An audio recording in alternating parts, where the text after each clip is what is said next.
What's good, y'all? And welcome to another preseason preview video. In today's video, we're going over the Houston Rockets. In case this is your first preseason preview video of mine that you're seeing, basically what I do is go over all the offseason moves, give a little recap, and then look into the future and try to see what we can expect in this upcoming season. Before we get into it, I want to remind you guys to leave a like on this video, subscribe to the channel if you already haven't. Once you're done watching this one, check out the link in the description. It'll bring you to a playlist of all the other teams that I've covered. And without further ado, let's take a look at the additions the Houston Rockets made this offseason. The Rockets didn't really make too many moves this offseason, but they are bringing in two key important guys. They drafted Reed Sheppard, 3rd overall, and then they're also getting Steven Adams. So technically, Steven Adams is not a offseason move or addition for the Rockets. They did trade a few seconds to the Memphis Grizzlies midseason last year and got Steven Adams. But Steven Adams was dealing with a knee injury. He was rehabbing, so he did not play all of last year. So in a way, he's kind of an addition. He was on the roster last season, but this year is the first time he's going to play for the Rockets, so I decided to include him. But I think he's going to be a great backup center for the Rockets coming off their bench. He is one of the best rebounders in the NBA, especially offensive rebounding, is incredibly good at that. His screen setting is also one of the best in the NBA, if not the absolute best. Time and time again, players have came out saying that Steven Adams sets the hardest screens in the league. He's an all-around interior force, and I think he can come here and be a good veteran presence for this young team. The bigger addition that the Rockets made this offseason, though, was, of course, drafting Reed Sheppard 3rd overall. I am a huge fan of Reed Sheppard after watching him in Summer League and a little bit in the preseason.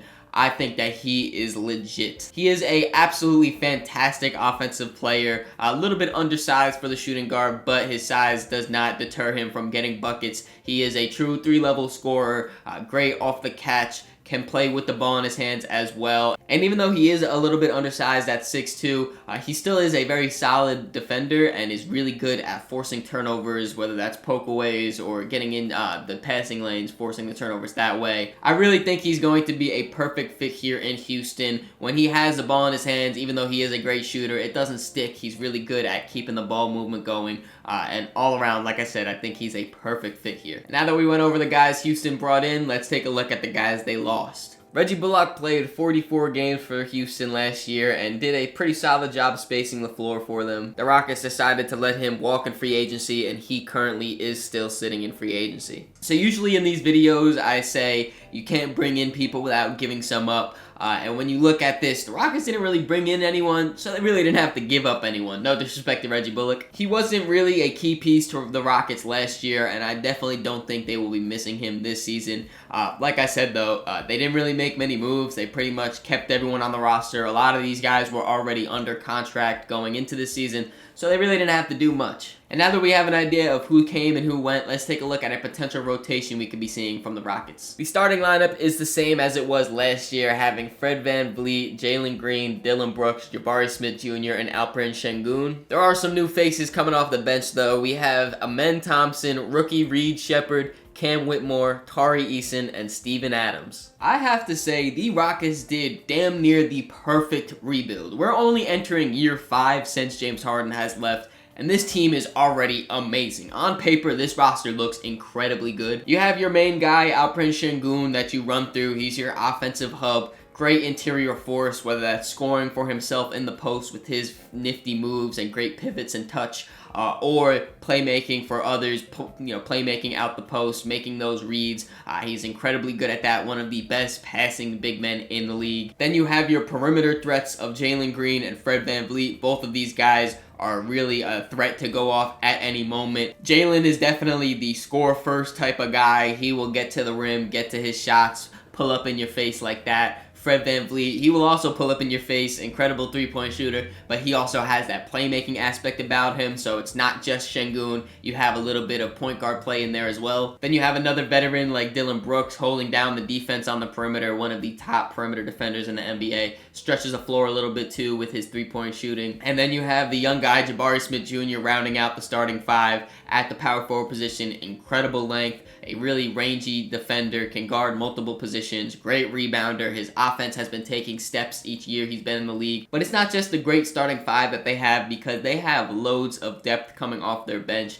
When you talk about scoring off your bench, the rookie Reed Sheppard, I think, is going to be incredible at that. He really is a bucket. That's what he did in college, came off the bench and just shot the ball. That's what I expect him to do here for the Rockets. They also have another guy like Cam Whitmore, who is just straight buckets, all about getting to the rim, dunking on you, also has a jump shot. It doesn't end there, though, because they also have those scrappy energy guys that every top-tier team needs. Amen Thompson and Tari Eason, both of these guys fly around the court, just loads of energy. Tari and Amen are both great at using their length to make plays defensively, whether that's a chase down block or forcing a steal, getting in the passing lanes and kicking it out for transition. But they're not just strictly energy guys. Amen is great at getting to the basket and is a solid playmaker as well. Tari is an incredible rebounder, especially for his size, one of the best at his position. And to round it all out, they have Steven Adams as their enforcer at the center position coming off their bench. They are legit 10 deep, and that's without mentioning guys like Aaron Holiday or Uncle Jeff Green, who's still in the league, a great veteran for this team. Jacques Landale is on their roster as well. Jayshawn Tate, I almost forgot about him. Like, they are absolutely loaded with talent. And the cherry on top is they have one of the top coaches in the NBA with Ime Udoka. Realistically, like I said, the absolute perfect rebuild for the Rockets. And now that we have an idea of what this team could look like, let's take a look at their biggest strength. Houston is a force on the boards. They command the glass in majority of the games that they play in. And of course, they have their centers who are great at rebounding, but it's beyond that. Almost across all positions, they have positive rebounders. I do want to say, I think their rebounding is closely tied in with their great defense. Last year, they had a top 10 defense under Ime Udoka, and that obviously means that they're forcing other teams to miss a lot.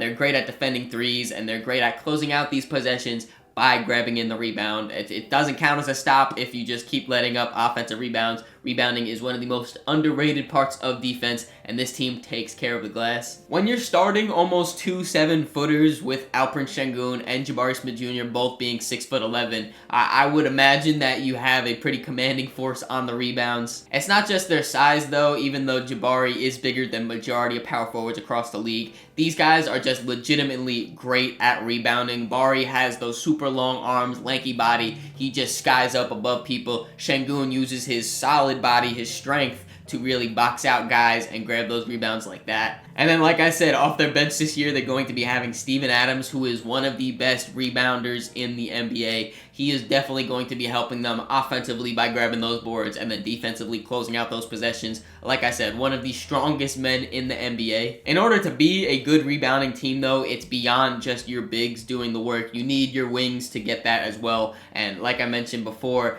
having guys like Amen Thompson or Tari Eason, who have great size, great length, and great energy.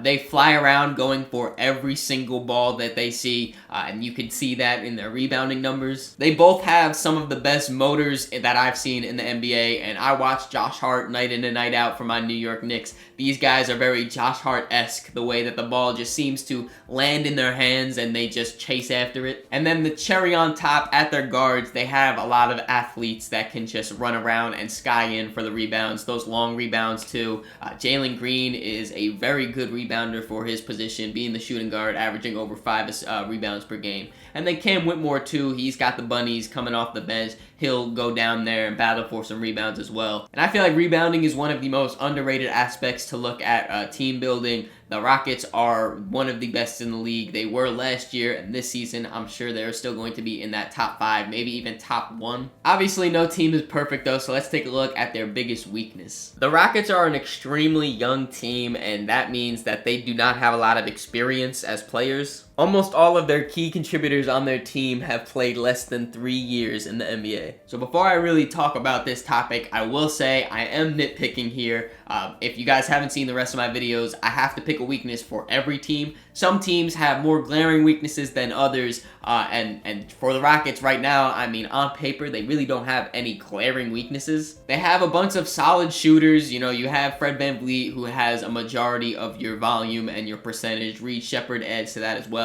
But then you have other guys that can shoot the ball pretty well, like a Jabari Smith Jr. or Cam Whitmore. that's not really a glaring issue. They have great size across the board at all positions. They have guys that are 6'7", 6'8".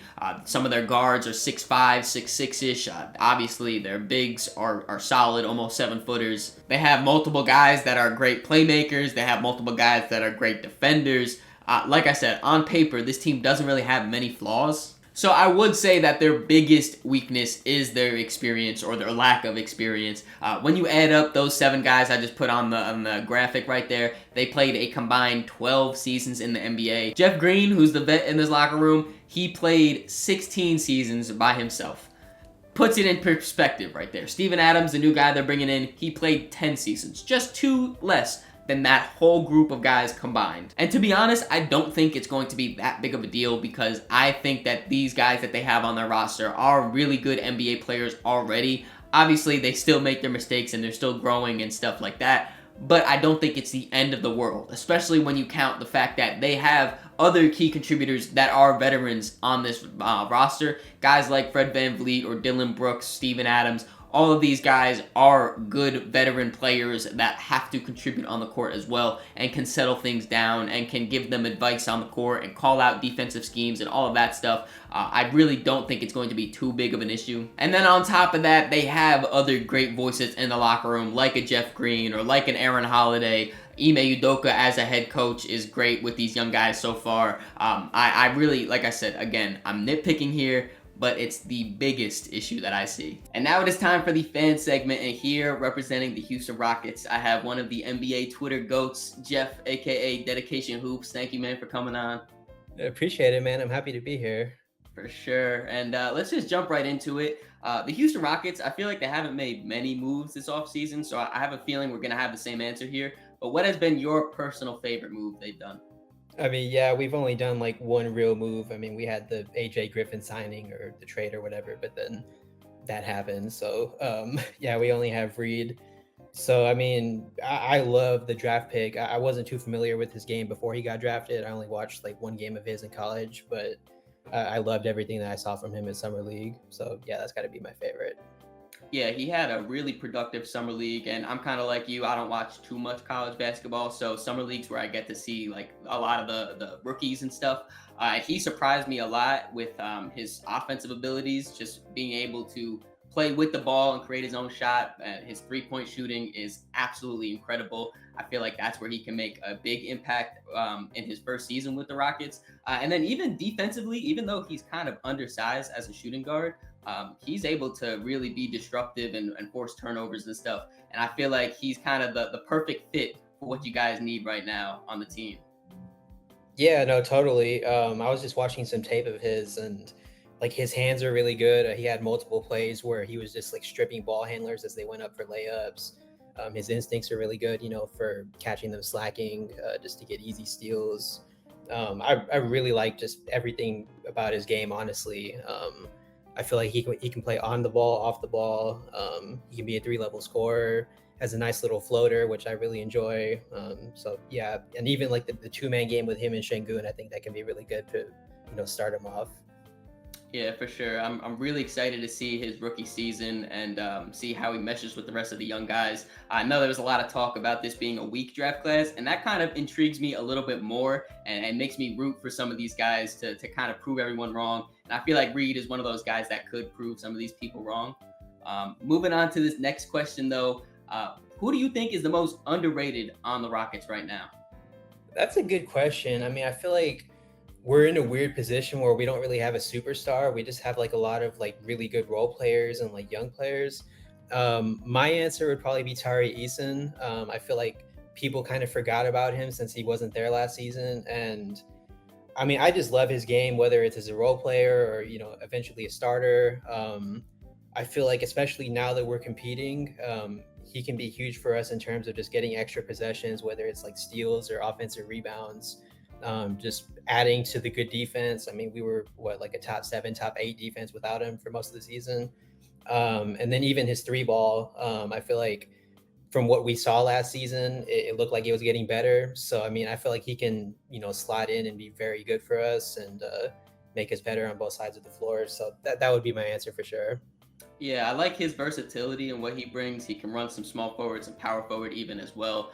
You Yeah. touched upon it with his rebounding and his defense. He has a big impact on winning. So I'm really excited to see now that you guys are on more of a trajectory to win more games. Now that he'll be back, I'm excited to see his impact there. My personal pick though, I'm gonna go Jabari Smith Jr.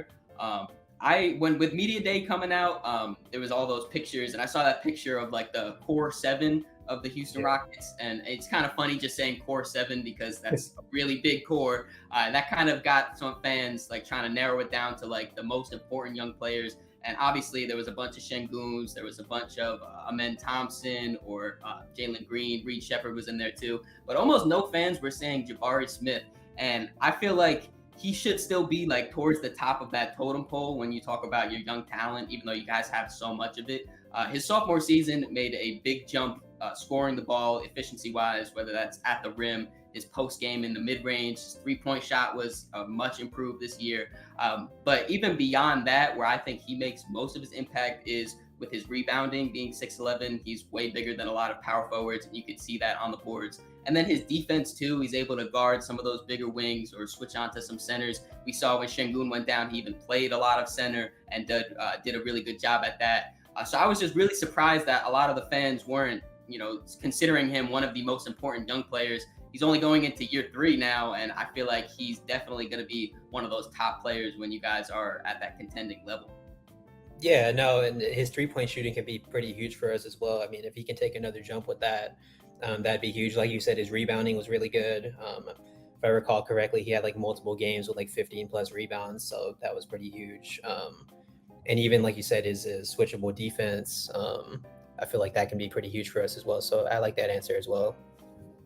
Yeah, like I said, I was just really surprised. I know you guys have loads of young talent, so it is hard to kind of rank them all up.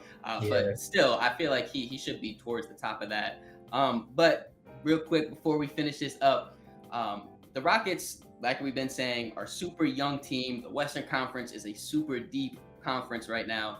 So I'm interested to see what are your expectations for the team going into the year. It's difficult because one, we had such a jump last year that I feel like people didn't see coming. And then two, the West is just so insanely stacked. If I had to put a number on it, I would say like 44 wins in a play-in appearance. Obviously, you want the playoffs, but I mean, even just getting a taste of postseason action, getting the guys acclimated to that a little bit, I would be very happy with that. So I'll say 44 wins. Depending on the West, maybe we get a couple more, couple less. But yeah, we'll see. Yeah, I feel like any steps right now, since like you said, you guys made that huge jump last year that surprised people. As long as you just keep taking those steps up as a team, I mean, it's going to be a successful season. Still super young, so it's no pressure really this year. But I could see some good things coming from Houston. Thank you again for coming on, Jeff. I really appreciate it. For those of you guys who don't already follow him, make sure you check out the link in the description. Puts out great tweets all the time. I appreciate you, man. Yeah, appreciate you too, man. Thank you. And now it is time for my ceiling, floor, and expectation for the Houston Rockets. Starting off with their ceiling, I could see them being as high as the 5th seed. I know this might come as a surprise to some people, but I am really high on the Rockets. Like I said throughout this whole video, on this roster, there's not many flaws that I see. I'm not going to get ahead of myself, though. Obviously, there are plenty of high-quality teams in the Western Conference that are better than them, like the Thunder, like the Nuggets, like the Timberwolves, even the Mavericks I would definitely put over them. But I do think that the Rockets could surprise some people here and make it all the way up to the 5th seed and just really win a bunch of games this year. When you talk about the playoffs, though, that 4-5 matchup is always a war. Seems like it's always super competitive, and it is going to be against one of those top dogs. This is where I would say the experience really would come into play, or the lack of experience, like I said.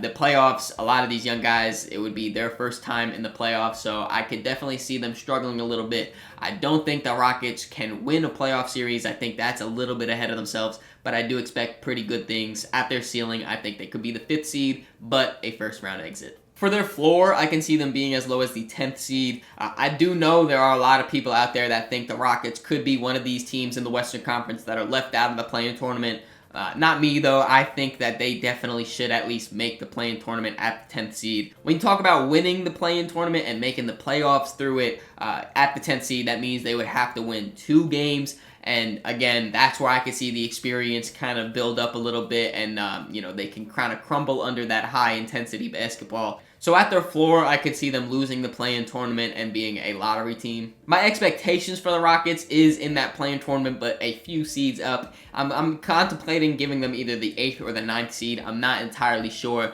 but I do think, again, they will be a play-in team. If they do end up getting that 8th seed, they have 2 chances to win 1 game, and if that's the case, I do think they sneak in. If they're the 9th seed, though, I don't think that they win both of those games. So my expectations would be maybe to make the playoffs. Obviously, though, if they do make it, still first round exit. If they miss, a lottery team. What do you guys think, though? Let me know in the comments below where you think the Rockets will end in this year's standings. Hope you guys enjoyed this video. If you did, make sure you leave it a like, subscribe so you don't miss the next one. In the description, there's links to all my social medias. Make sure you follow me on all those to keep up to date with me. Catch y'all.